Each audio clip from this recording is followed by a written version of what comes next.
Right and wrong is a perception of the individual. Therefore, there is no right and wrong. Miri Shabaka, Ursa Ma'at Ra. And knowledge is infinite. Therefore, evolution is inevitable. Peace.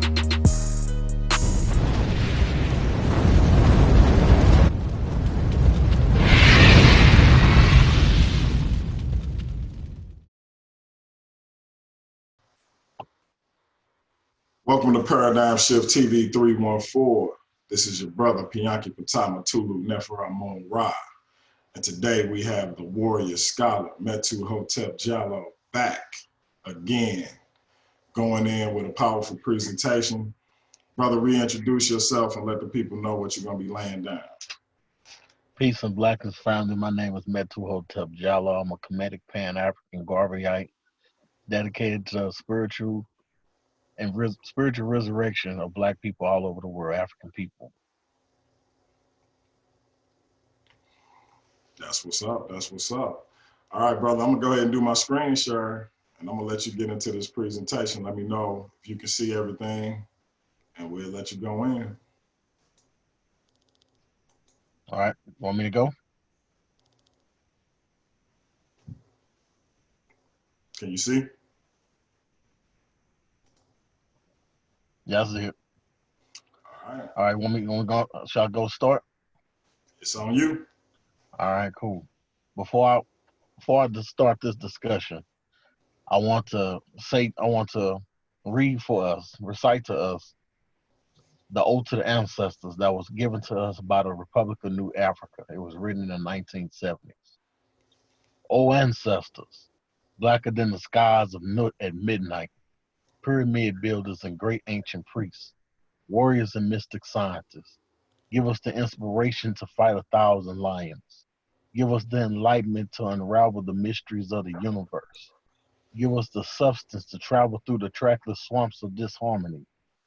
May the Ka, spirit of our African ancestors, fly on the wings of Ra for eternal life.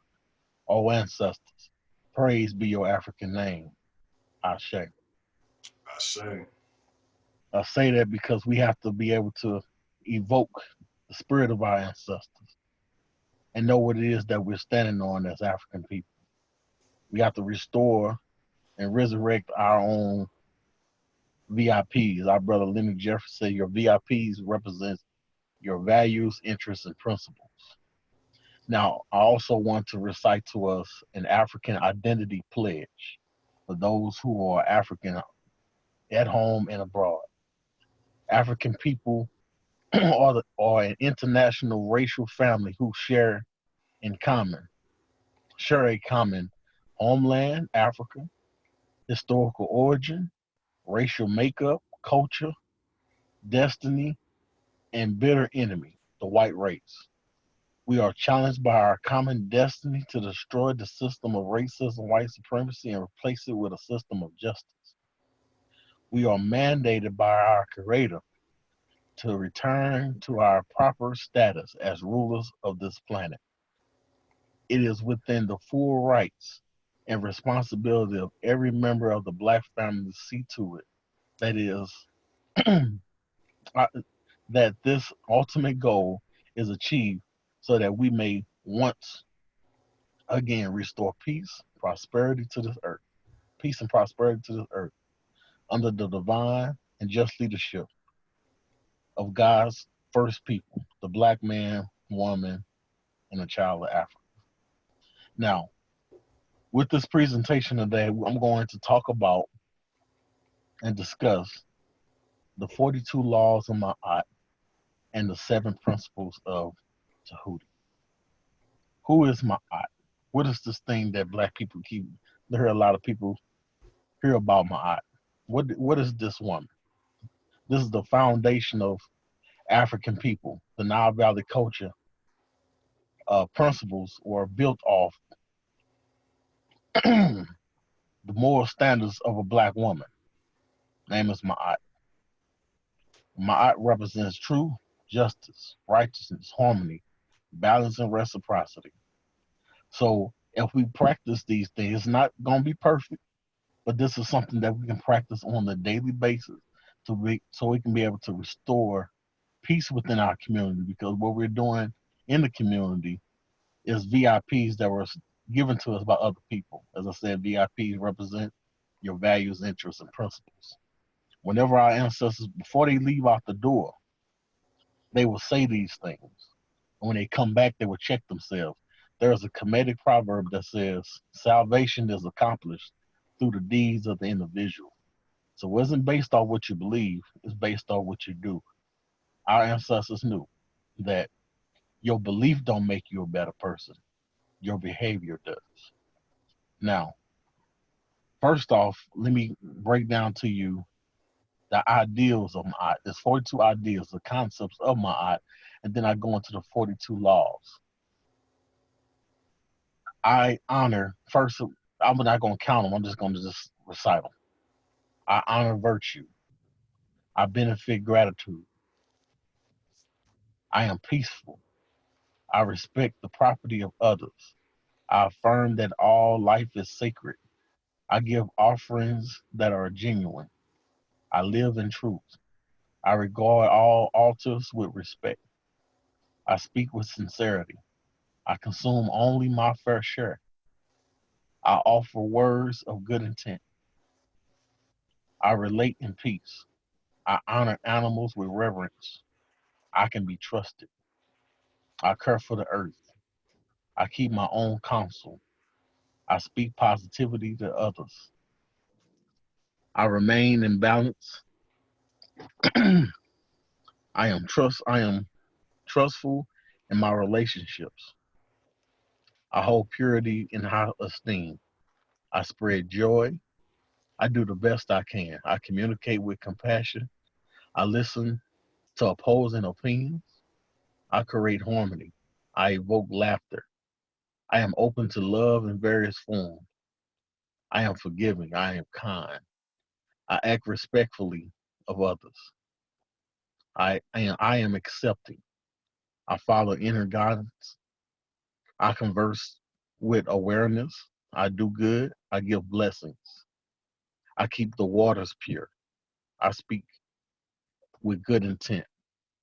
I praise the gods and goddesses. I am humble. I achieve with integrity. I advance through my own abilities, and I embrace the all. Now, these are things that I know it's going to be a challenge for a lot of us because we're in constant war. We're in constant bombardment with distractions by our open enemy. But we have to practice this amongst each other. You know, while America is falling, we can start to rebuild on our own. There's a concept that says before you tear down the bridge, find out how it was built. You don't want nothing to fall and then you rebuild it. So we're going to rebuild ourselves with these ideals I just quoted to you, and then I'm going to go into the 42 laws of Ma'at. So before you leave the house, what our ancestors would do is they would say, I will do these things, I will, and I'm gonna go. And then when you come back, if you've done it, you'll say, I've done this, I'm sorry, please forgive me. Because nothing is perfect. This is not a perfect thing, this is a perfecting thing. So just like people have a diet and they try to work on what they're eating, we can work on making sure that we can do this correctly. So these are the 42 laws of Ma'at. Because as I said before, people hear about it, but they don't know what are these 42.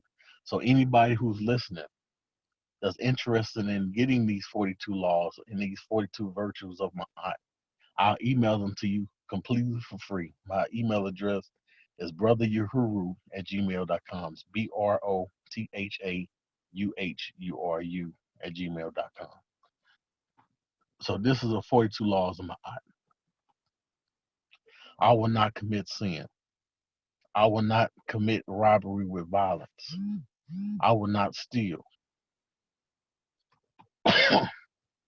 I will not be deceitful.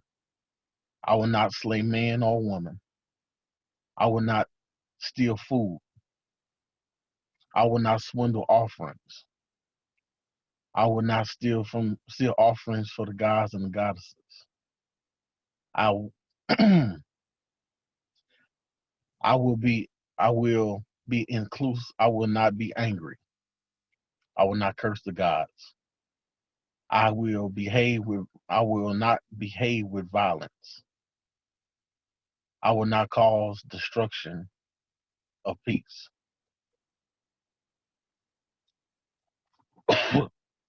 Remember, I'm gonna keep going. These are things that you say to yourself. I'm saying it again. Salvation is accomplished through the deeds of the individual. Let's just practice this on a daily basis. These are the things that you try not to do. You try your best not to. All right. I will not tell lies. I will not carry away food. I will not be cursed. I will not plunder myself. But I don't really want to go into all of them. It's a lot of them. But these are the 42 laws of Ma'at. The foundation of our ancestors was based off of female woman. Now, I'll also tell you about the 7 principles of Tahuti. In modern terms, Europeans call it the principles of Hermes. But Hermes is a Greek deity that was stolen from ancient Africa, but his name is Tahuti. Who is Tahuti? Tahuti is the scribe of the Neteru of gods, and the deity which represents wisdom and knowledge, also represented by the ibis bird or a baboon. Tahuti is connected to the moon, wisdom, scribes, and sciences. At judgment time, he will write down the deeds of the individual when they make their ancestral transition. But what are the virtues of Tahuti? What is this thing we're talking about? Why is it important? And these are the things that we really just have to take our time out, get rid of the ego, and learn what it is that our ancestors was really talking about. Now, I'm gonna go into the virtues of Tahuti, or what they call the Hermetic principles. One, the principle of mentalism, which is all is mind and the universe is mental. Number two, the principles of vibration. Nothing rests, everything moves, everything vibrates. Number three, the principle of correspondence. All above, as above, so below. Below, so above. As below, so above. As within, so without. As without, so within. Number four, the principles of polarity. Everything is dual and has poles, pulls, and opposites. Number five, the principle of rhythm. Everything flows in and out. Everything has its tides. All rise and all fall. Number six, the cause and effect. Everything has a cause and effect to it. And number seven, the principle of gender. Gender is in everything. Everything has a masculine and feminine principle. So these are the things that we should practice on a daily so that we can be able to rebuild our character for each other, so that we can be able to see better things within our community, first within ourselves, within our family, and then our community. You have any questions, my brother? Powerful, powerful, powerful. So now, so our ancient Kemetic ancestors, uh, they would recite these laws and these principles every day. Every And they day, try to, whenever you leave out the house, you will say, "I will not steal." I will, all these things. And when you come home, you'll say, "I have not steal," because you're checking yourself. right. We know that you have the power to intervene on the behalf of yourself. So That's you are God. You are God in the person. So every day it's not perfect. Perfection and motion don't work together. You know what I'm saying? So we every day, just like now, I've been a vegetarian almost a month. So every day I'm like, okay, I'm not gonna buy no meat. I'm not gonna buy no meat. And then when I come back home, I say, okay, I haven't bought any meat. Okay. So if you say like I will not sleep with a man's woman. You come home, I did not sleep with a man's woman. Mm. So you're constantly polishing yourself on a daily. And if you're done, you say, please forgive me. I try not to do it tomorrow. You're trying to do the best you can and try to be a good person. There is a Moorish proverb that says that if what you learn you can't do nothing with, you have waste time learning it. And I'm trying to give us some applicable things that we can do to better ourselves, first within yourself, then your family, then the community. There's an African proverb that says, free yourself and unchain the rest. Mm. Mm. That's heavy. And so I think that that's profound, because see, we get a lot of times where people say, well, the ancient people of Kemet was the most religious people that ever lived. So how y'all saying that y'all just spiritual? But I think the context is, okay, they were religious, but they didn't believe in a deity outside of themselves. That's a fact. You see what I'm saying? And Right. so I think that's where the confusion come in, because people see these images and they see these temples and these shrines, and they just automatically assume that these people were looking to these images, these principles, for lack of a better word, these deities, to intervene in their lives. Right, because we got to understand that. Let's talk about this God thing real quick. God has no hands and feet but yours. God has no hands and feet but yours. Absolutely. You have the hands and feet of God.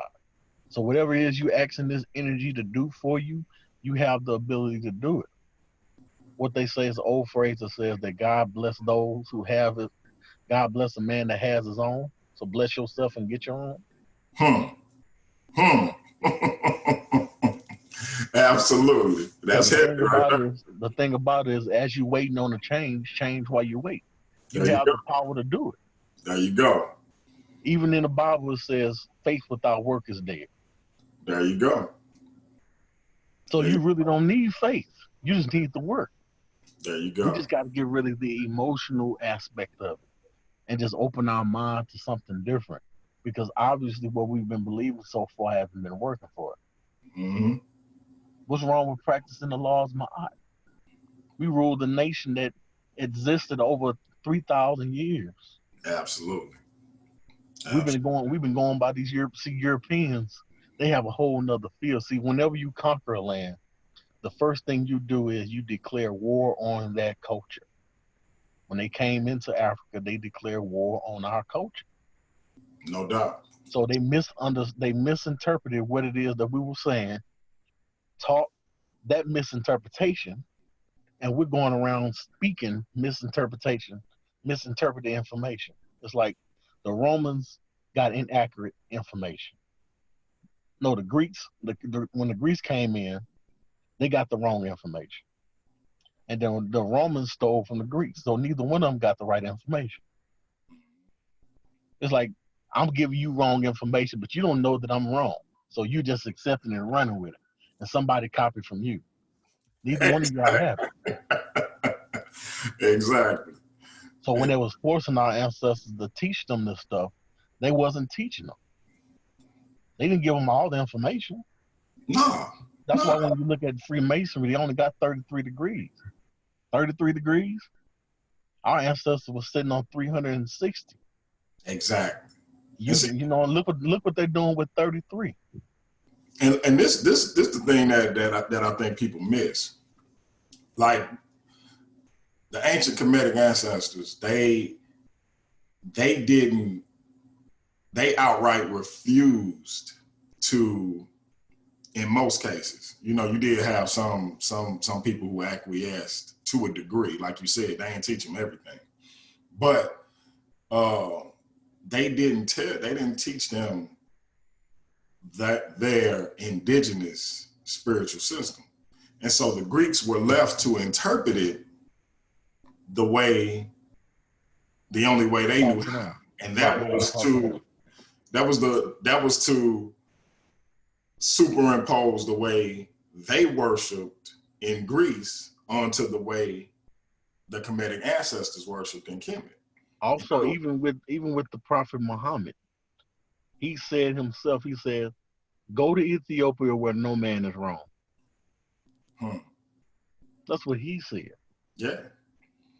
It's like they had this pantheon with Zeus and Hera and Ares and Hercules and all of this, and they used that model when they came to Kemet and they saw these images. But what people fail to realize is what we had was a people who believed that there was one being in existence, period, that manifested itself through various means. Right, but the thing about it is, the wind that blew, whether it was the blades of grass, right, and us in particular being the creator, having a human experience. And I think because they never did Europeans never did understand that whole concept of monotheism. They still don't understand.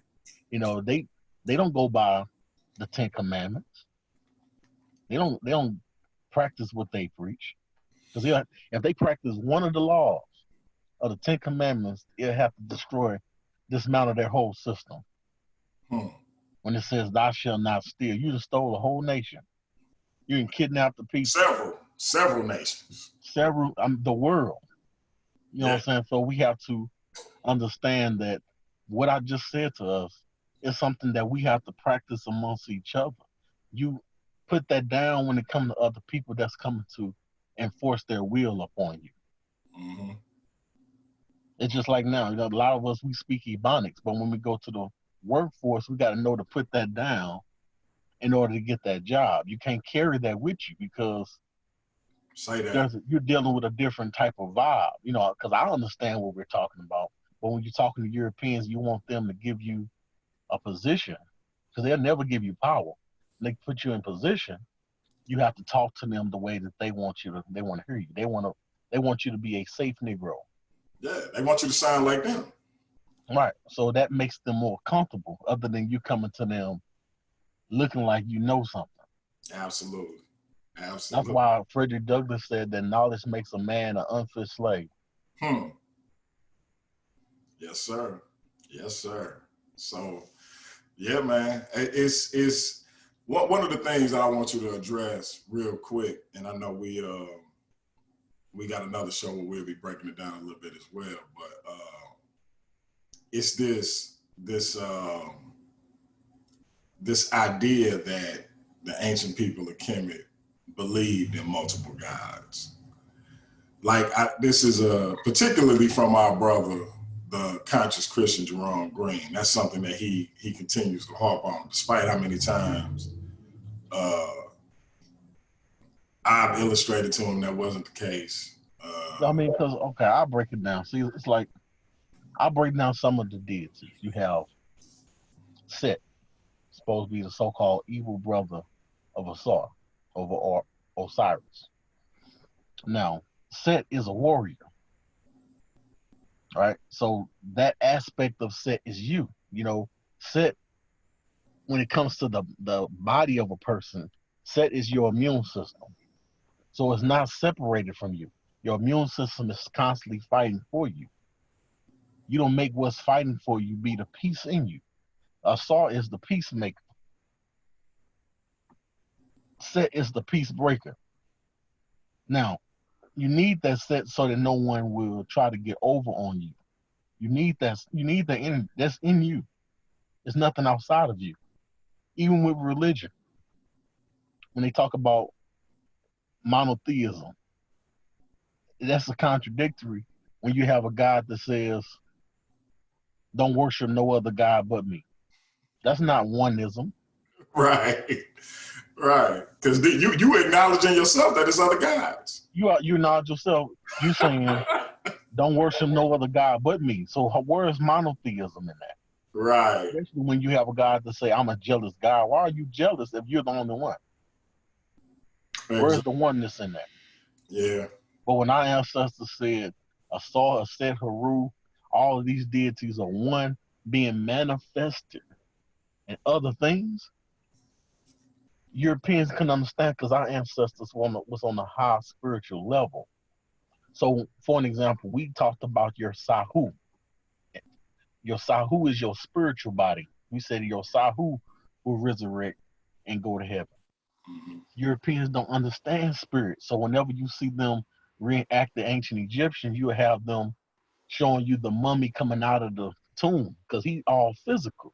We didn't say the physical body. We said your spiritual. He don't know spirit. Right. Just like the word psychology. It's an ancient Kemetic word, which means the study of the spirit. Psyche is spirit. So he don't know spirit. So he made it mental. So he said psychology is a study of the mind. So a white psychologist can never heal black people because he's looking at your mentality, not your spirituality. Mm-hmm. So you won't have a misdiagnosis every time because he's missing the point. Absolutely. Let me because I just want to add and stop me if I need correction. I always preface that whenever we teaching, so to speak, or explaining. Because I explain it like this when we talk about these different aspects of the all or the creator, so to speak, from a Kemetic perspective. When it comes to Sutek and Asar, I always say, or Haru for that matter, I always say Haru represents the higher self while Sutek represents the lower self, so to speak. That's not to say that it's good or evil. It's just that your higher self, you have that higher perspective, right?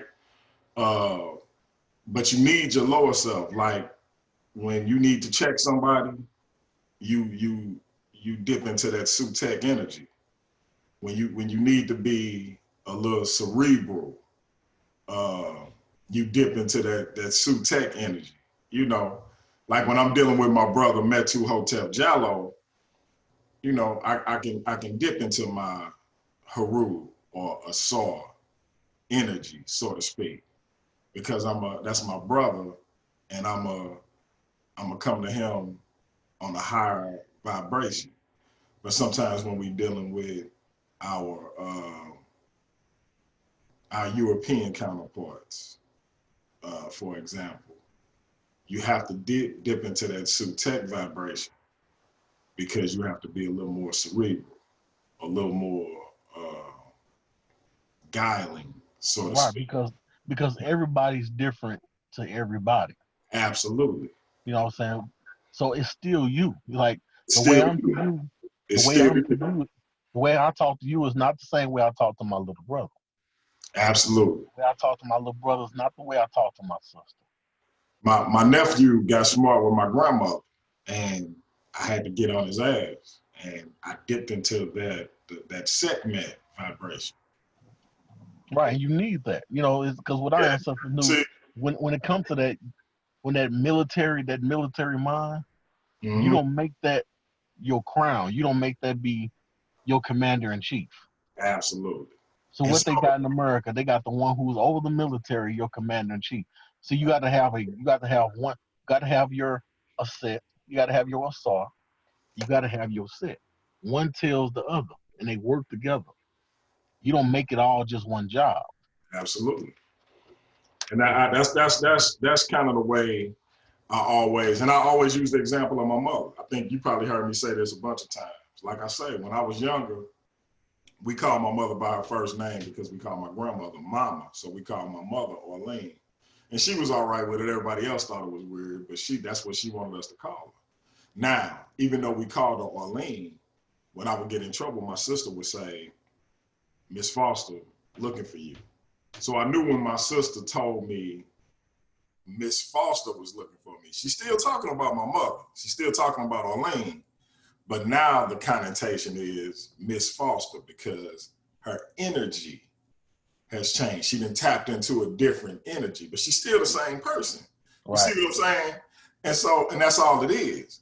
And so it's not that complicated. And that's as simply as I can put it. And I always use that example because I think people need to understand that it's not complicated. And I feel like Christians, Europeans, they would complicate it because they'll say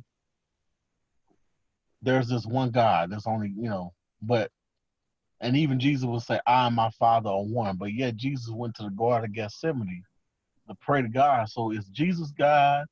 So it becomes this mental tug of war. Is Jesus God or is he the Son of God? And that's why I don't understand why Christians don't get it. Because if Jesus and his Father are one and the Holy Spirit and they all make up God, how y'all don't understand what we talking about? You see what I'm saying? Right. See, because it just don't make sense to say all the stuff that, because you have so much separatism. Why is there so much separatism in the church? Why are there so many different denominations within religion? All y'all reading the same book. Matter of fact, I was baptized 3 times, literally. I was baptized 3 times when I was in the church. First, I was baptized in the Catholic Church. Wow. Then I went to a Baptist church. The Catholics, they just sprinkle water on you, name of the Father, Son, and Holy Ghost. So that's how they baptized me. Then when I went to the Baptist church, they told me that the Catholic Church baptized me wrong. They said I gotta get dipped in the water in the name of the Father, Son, and Holy Ghost. So I'm like, all right. So I got dipped in the water by the Baptist church. Then I went to an apostolic church and they said that the Baptist was wrong. I got to get baptized in the name of Jesus. Wow. Now, all 3 of these sects of Christianity read the same book, but it got 3 different traditions. Why is there so much confusion within this thing? Why you have a God of confusion? A lot of them will say, the God is not a God of confusion. Think about the story of the Tower of Babel. God came down, seen what the people was did, and confused their language. What kind of God would see a people working in homoja, meaning unity, and then want to change their language so they want to know what each other's talking about? What kind of God would do some stuff like that? Exactly. That sounds like a man. And we got to also understand that even, but I'm not going to go too far with the Christianity thing.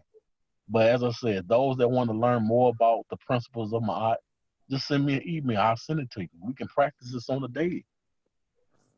Just work on it. We have to start.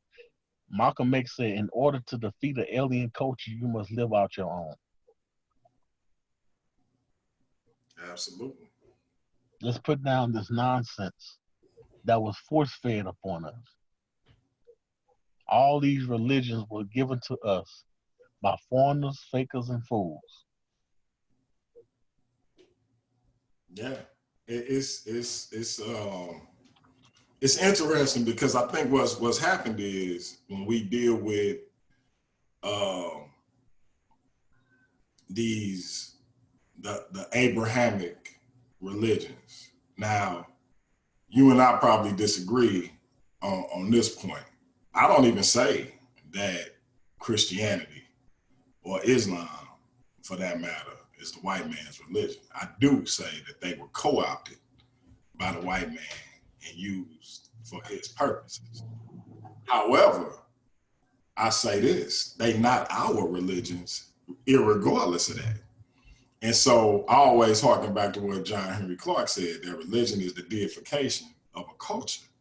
And so what's a culture? A culture is the social mores and folkways of a people. So if you deify that culture, you deify that people, which is indicative of the fact that you are worshiping a man who is purported to be a Jew. He was a Jew. If we're going off of the narrative, he was a Jew. And we are worshiping a Jewish man, not an African man, a Jewish man. And then the thing about it is, when you don't know history, they can repeat history for you because you don't think that they done it before. Absolutely. The Jewish people, let's just keep it 1,000. The evidence of what I'm saying, you can read it in multiple books, but I'm gonna give you one good reference book to read, and I dare anyone to debate me when it comes to this book. It's called The Secret Relationship Between Blacks and Jews. The Jewish people they are the ones that finance the transatlantic slave trade. Absolutely. Now you're gonna deify people who put your people in such a torturous situation.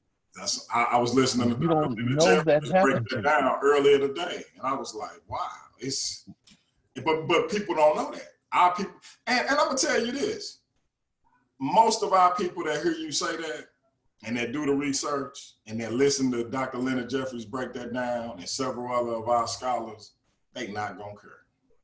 But if you read the book, that's why I say read the book. You have references from Jewish scholars that say it. So are you mad that I said, or are you mad that I know that they said it? You get what I'm saying? So it's this. This is what what's so interesting about that book. It could have been authored by the Jewish community. Absolutely. It just happened to be put together by the Nation of Islam. Absolutely. See, we get caught up in character worship. We look at, you know, how we feel about things. Just take emotions out. That's why I say I'm a comedic scientist. Take emotions out of it. You can bring emotion back.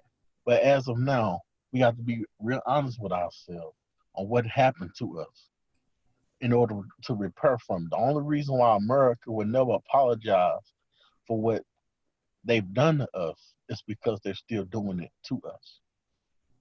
And that's why we have so much confusion. We want to be Arabs. We want to be Hebrews. We want to be Native Americans. We want to be all of these different people because we want to identify with power. We want to identify with the people who have the power. So I don't want to look like or try to do anything that's going to satisfy my oppressor. He's your oppressor. He's putting you down. He's subjugating you. It's called Stockholm syndrome. I'll Absolutely. do your research on that, man. We suffer from an analysis of paralysis, a paralysis of analysis. Yeah. Our ability to analyze have been paralyzed. Post-traumatic slave syndrome. I mean, we going through the litany. Right. It's just like with the Jewish people. They talk about their Holocaust, but we went through a hell of a cost. We paid a hell of a cost. Yeah. And we're still going through it. Yeah. The Native Americans get reparation. The Asians get reparation. The Jewish people get reparation. Talk about it. When it comes to black folk here, everybody get these benefits. But when it comes to black people, there's this patting of the pocket. Look at what's going on now. They was able to pass a over $6 trillion stimulus. You didn't have to give that much to black folk. Exactly. If we only make up less than 14% of America's population, but they just not don't do that because they've realized this. Look at what the black man and woman has done with nothing. Just imagine if they had something. So I want to be the standard of what things is. So they're gonna constantly do things to keep you in the subject. Even when you look at the inventions, all these inventions that you see are labor-saving inventions. Who wants to save labor? The master don't care about saving labor because he got you to do the work. The black man invented the broom. The black man invented the mop. We invented the dustpan. Because at first they had us on your hands and knees sweeping that up. But they take the credit. See, a lot of us think that us praising us is putting down white folk. Me being pro-black don't mean I'm anti-white. I'm pro-me. See, what happens, this is the mindset of Europeans. They want to be relevant in everything that you do. When I look up and praise my own people, white people are irrelevant. So they feel some type of way about that, but I don't have nothing to do with that. Me loving me don't mean I hate you. But let's start to repair ourselves. Our brother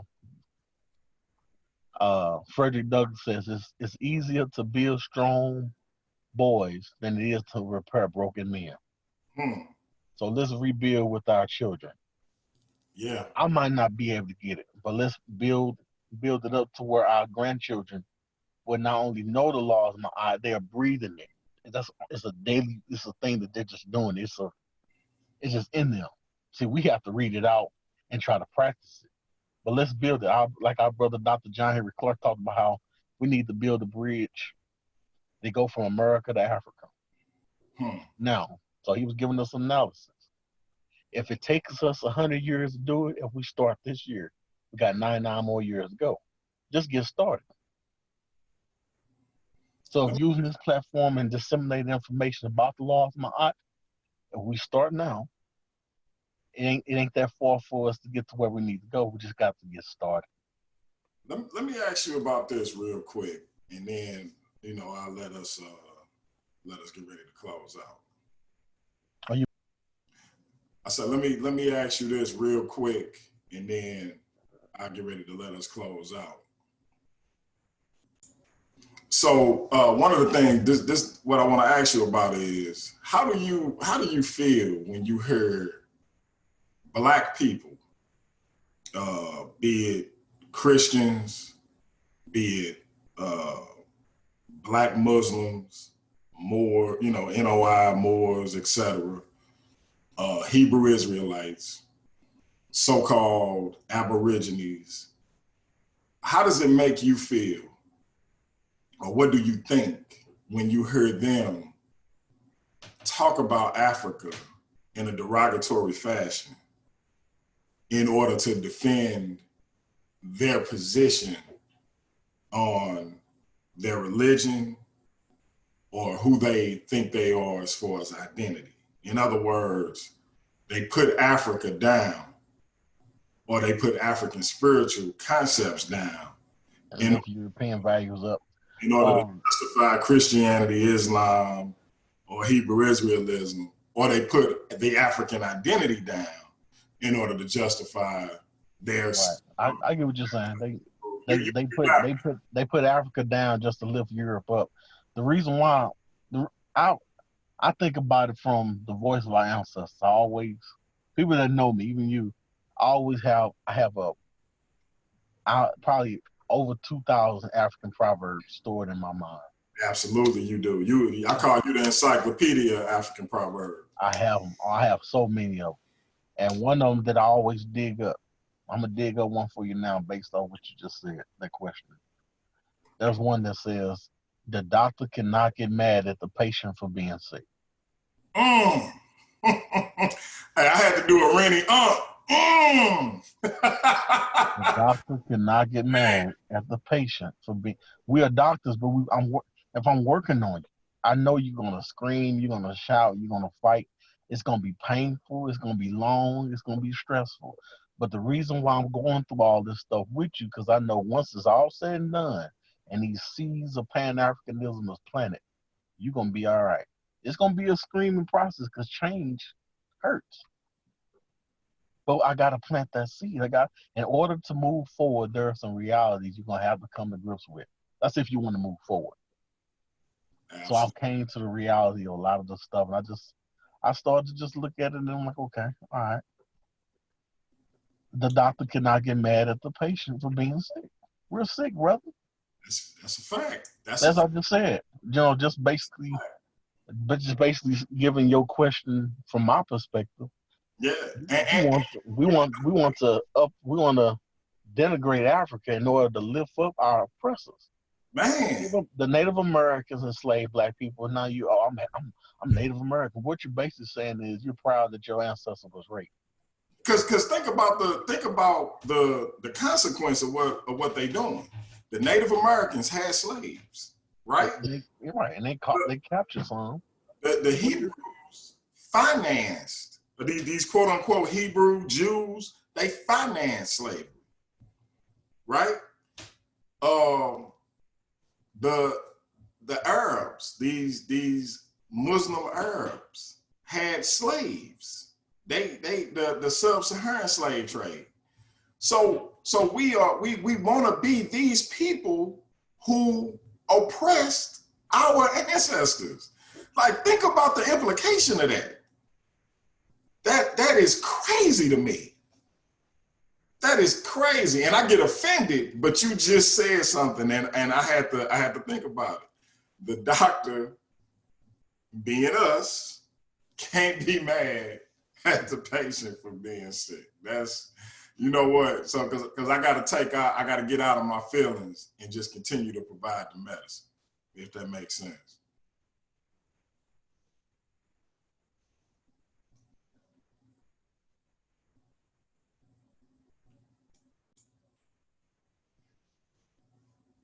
I think you muted, bro. I didn't hear you say it again. No, I said I think you muted. I thought you think you was muted. Okay, yeah. So, yeah, we just have to realize that the condition, we want to identify with those that oppressed, because even at the time, during this Ma'afa, there were people at the time that wrote books, and they said that there was a difference between African servitude and European slavery. Wow. They knew it was a difference. Yeah. So there's a difference between being a servant and being a slave. Absolutely. Absolutely. I mean, see, indentured servitude didn't last no more than 7 years. Absolutely. Slavery is you never free. It's a lifetime servitude. So right, you never free. You never free here. And you're not just a servant; you are property. Right. So yeah, it's a whole nother. So during the founding of this country, we were enslaved. As long as we are so-called part of this system, you're a slave. We're not citizens with rights. We're residents with privileges. Because if it say the Constitution say you have a right to travel, but I need a driver's license, that's permission. It's not a right. If I had the right to travel, I don't need a driver's license. There you go. If I had the right to travel, I don't need a passport.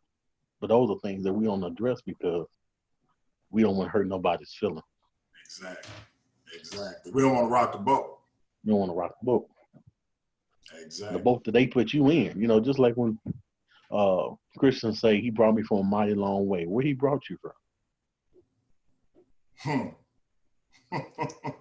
That trip from one continent to another continent, that sure was a mighty long way. It was a mighty long way.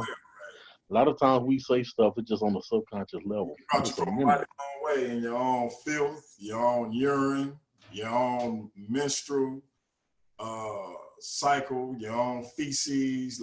He brought you from a mighty long way, all right. But go ahead, brother. I'm gonna let you close out, and then we got something else powerful coming up as well. But I'm gonna go ahead and let you close out. And okay, I thank everybody for lending an ear to what was said. Do your research. Do your due diligence. Don't get mad. Get the researcher. As I said, just y'all go back. I'll give you my email address. I'll send you the law of Ma'at. We can have a discussion. We'll have another one so we can break this down. My email address is brothahuhuru@gmail.com. Again, this is Warrior-Scholar Metuhotep Jallow dropping jewels for the people. Like this, and I'm gonna say this about this brother. This brother is on the rise with regards to conscious content, this conscious movement, and the wisdom and the knowledge that he have and that he bestowing is unparalleled. And he only 33 years old. So this is just the beginning for this brother. So be on the lookout for him, and you're getting in on the ground floor right here on Paradigm Shift TV 314. This brother got big things ahead. We got another show coming up tomorrow, and it's going to be powerful. We're responding to the critiques levied against Kemetic spirituality by our brothers, the conscious Christian Jerome Green, and our brother Trust and Believe the Gospel. And we're going to break that down piece by piece, bit by bit. So, thank y'all for tuning in. This has been your brother, Pianki Patah Matulu Nefer Amun Ra. This has been Paradigm Shift TV 314. That's Hotep, peace, Islam, shalom, Jambo. To all my black people out there, stay up, stay safe, and we'll see you on the other side.